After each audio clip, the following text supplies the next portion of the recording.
Hello everyone, welcome back education BA tutorial. तो आज के इस वीडियो में आप देखेंगे कहानी क्या है, कहानी का क्या अर्थ होता है, इसकी क्या परिभाषा है, कहानी कितने प्रकार की होती है और कहानी की क्या क्या विशेषताएं हैं।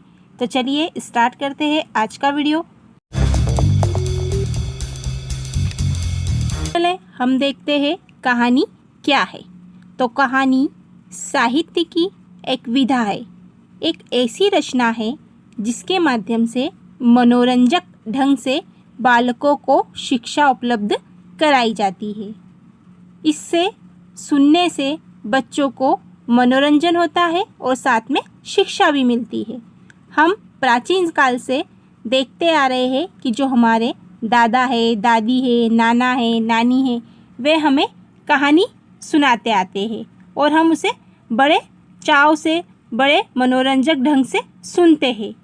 इन कहानियों को सुनाने के पीछे उनका कुछ उद्देश्य होता है, क्योंकि शुरू से ही बालकों को भावों को, विचारों को और भावनाओं को लिपिबद्ध करने के लिए उनके अंदर क्षमता उत्पन्न कराई जाती है।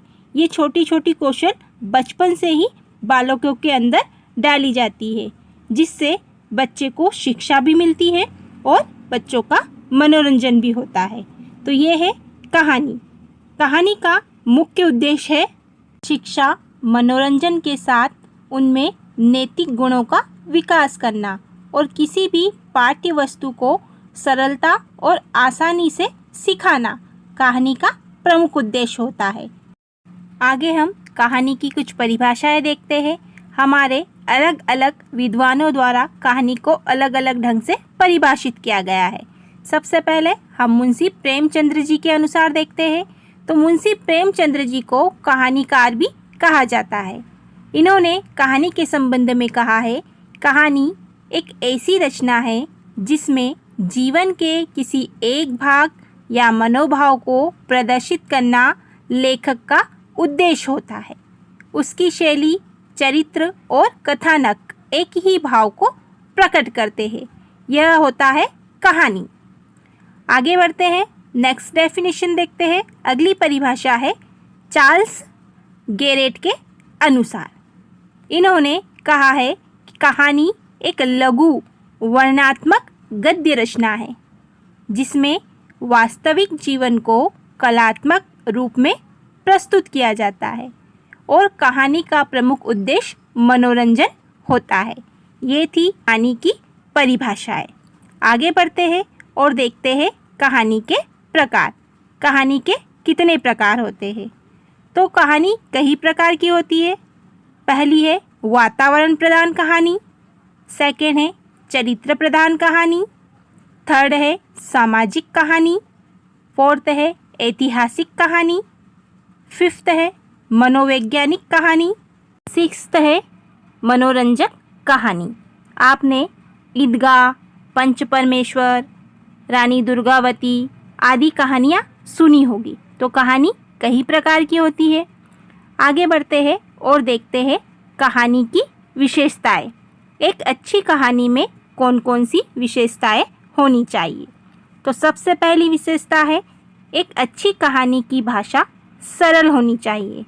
हम बच्चों को जब भी कहानी सुनाते हैं, यदि वह एक सरल भाषा में होगी तो बच्चा उसे रोचक ढंग से सुनेगा, उसे समझ में आएगी।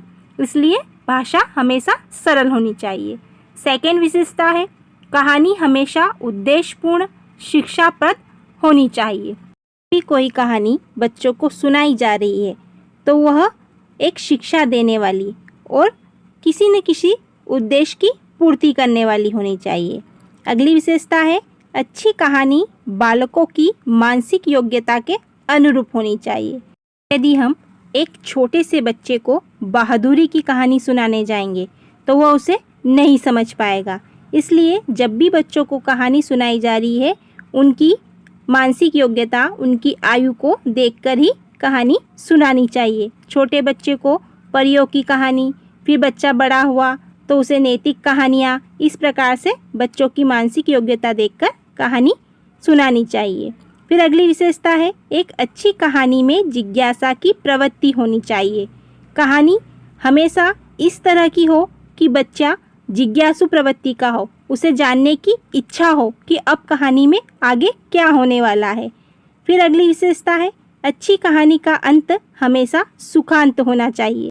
कहानी जब भी ख़त्म हो रही है तो वहाँ पर बच्चे उस कहानी का कुछ न कुछ अच्छा सार ग्रहण करें। अंत में सुखपूर्वक कहानी का अंत होना चाहिए। ये थी एक अच्छी कहानी की विशेषताएं। आई होप आपको आज का वीडियो पसंद आया होगा। वीडियो थोड़ा सा भी अच्छा लगा है तो प्लीज़ जल्दी से लाइक कीजिए।